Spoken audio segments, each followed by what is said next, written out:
Morning, family. Addict named Billy P. Today's a special day for me. Today is a special day for me and my wife. Today we celebrate 15 years of marriage, and we've been together for 18 years, and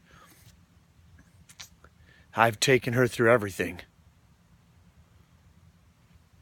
You know, when I left Flint, my last geographical change, I said, I'm going to go to Detroit. and I'm thinking life's going to be better. I leave Flint, I go to Detroit. Come to find out, all I did is I went to a much larger Flint. That's all Detroit is. Everything is still there. I had no idea that when I got there, I brought my worst problem with me because it was me. The only thing that even changed when I was down there was the names and the faces of the people that I could lie, steal, con, and manipulate to get what I wanted to get for me. But in this process of being down there in the Detroit area, I met this girl. And I scooped this little girl up, and I had no idea how to treat her. I had no idea how to treat anybody. I didn't even know how to treat myself. But I pretty much grabbed this little girl, and we started a relationship. And she lived in the tent with me, in the alleys off of Warren Avenue. She's been in all the places that I've been in. Not all of them, but she's been in a lot of them. I was an addict before I even met my wife. In fact, I met my wife in full-blown active addiction. I pretty much took her thinking that I knew the answers. There I go again. Oh, I've got all the answers, you know. And this disease tells us addicts that, hey, don't worry about it. We're only hurting ourselves. And we believe that, okay? I believe that. For the longest time, everybody would say, you know, you need to quit doing what you're doing. You're ruining the family. You have no idea what this is doing to us. And I would say, listen, everything's under control. It's going to be okay. I know what I'm doing. Besides, I'm only hurting myself, right? I mean, we believe that when we're out there in active addiction, that we're honestly only hurting ourselves. And I'm here to tell you that that is garbage. And it took me a long time to be able to realize it, and a long time to be able to take ownership of the things that I did when I was out there in active addiction. And I thought that my wife was the only thing that I could not get rid of to this disease of addiction. I asked her one day, a couple 24 hours after leaving treatment, I come back from speaking somewhere, and we're riding down 69, and I asked my wife something that I wasn't ready for the answer for. You see, I asked my wife, I said, Coco, why are you the only thing that I couldn't get rid of to this disease of addiction? I thought my beautiful wife was going to say, because I loved you so much, or I thought she was going to say, because I seen something in you that nobody else seen before, and she didn't say either of those things. She looked at me and she said, Beanfield.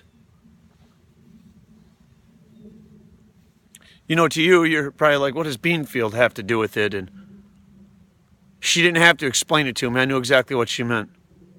Many years ago, when we had our first child, Kane, we were actually out of the tent, and we were in a house. Still in Detroit, still on the same street, and I'm the addict that leaves to go get milk, and I come back 4 days later, and I don't have the milk. And 9 out of 10 times, I don't even have the car that I left in to go get the milk. And there was one of the many of times that I've done this. I came back one day, and my wife is standing there, and she's holding Kane in her arms, and she's walking, pacing the floors. And remember, we think that all we do is hurt ourselves. And my wife, who's completely innocent in all of this, she's not an addict. She's not a crackhead. She's not a junkie like me. She doesn't have this disease like I have it.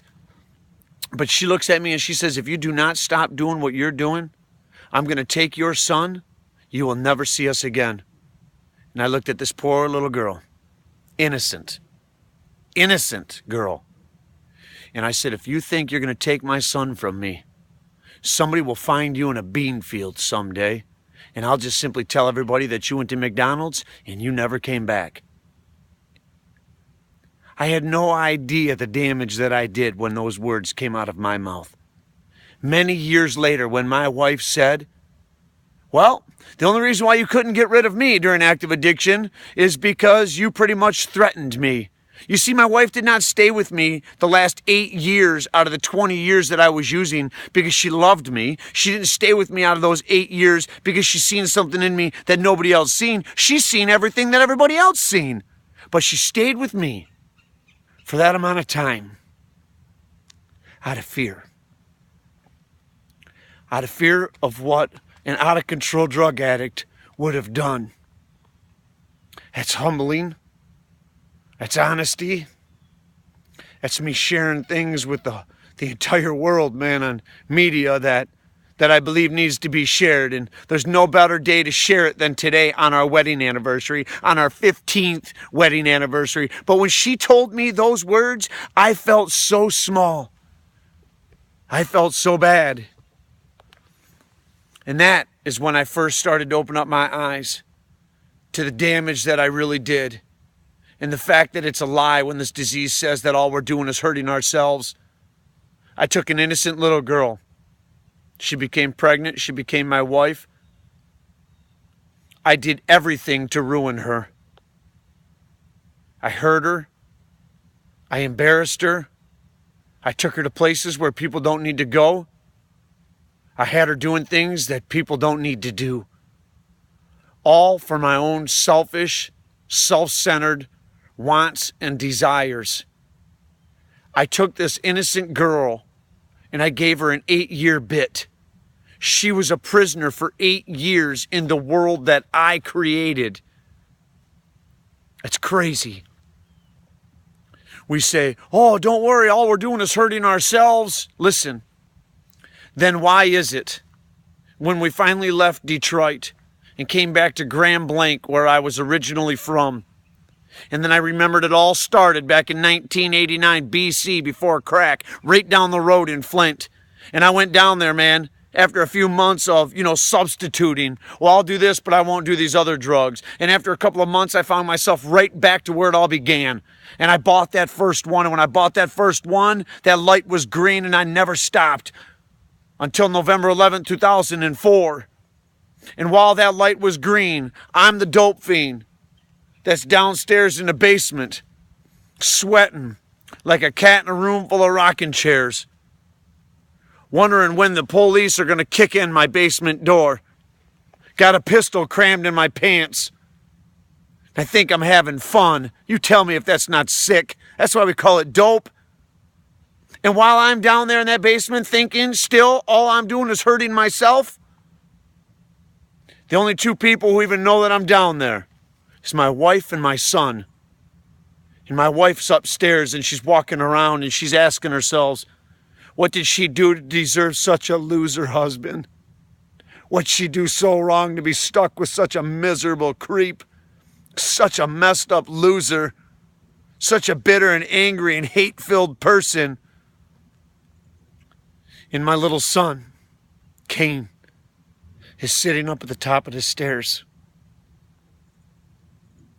When I finally am done down there and I get done with my carpet farming and I do all that nasty, horrible, degrading crap that drugs create and make me do, and I finally muster up enough courage to walk up them stairs, do you know who's waiting for me? My son, Cain. And if he asks me for anything, I would give it to him if I had it to give to him.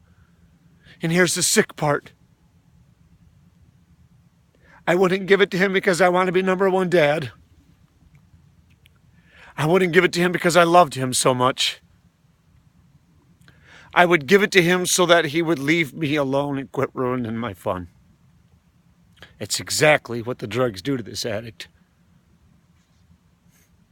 If we tell ourselves that's okay, all we do is hurt ourselves. It's one of the biggest lies that I lived for 20 years of my life. I am so glad that I am not a using addict today. I got a freedom today, man, that I encourage everybody to embark on. I was the person that everybody thought was going to end up dead or in prison the rest of his life. And today I get to celebrate 15 years of marriage to the most amazing person that I've ever had the opportunity to build a relationship with. She's my partner. She's my soulmate. She's my best friend. I'm blessed today, and I want the truth to be known. I want the addicts to wake up and realize that you ain't no different than this dope fiend. You alcoholics need to wake up and realize you ain't no different than this alcoholic. And you need to understand you ain't just hurting yourself. You're hurting everybody. You're killing people. Your family is getting ripped apart by this disease. When is enough going to be enough? I did not get clean November 11th, 2004 for my wife. I did not get clean November 11th, 2004 for my children.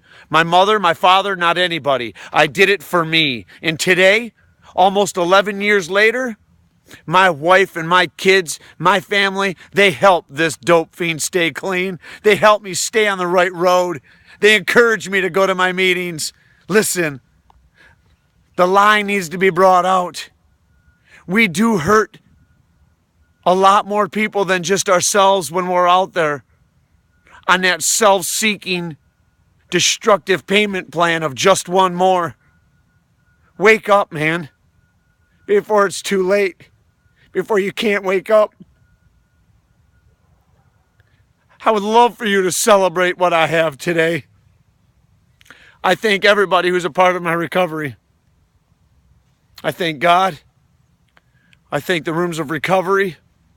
I thank my family members, my wife, my mom, my dad, my kids, so that today I could wake up and grab my beautiful wife and give her a huge kiss and look at her and say, "Happy anniversary, babe. We've been through everything for 15 years now." I look forward to see what tomorrow's bringing us. I'm glad you're free. I'm glad that my disease hasn't made you a prisoner anymore. Now let me ask you, do you still think that we're only hurting ourselves?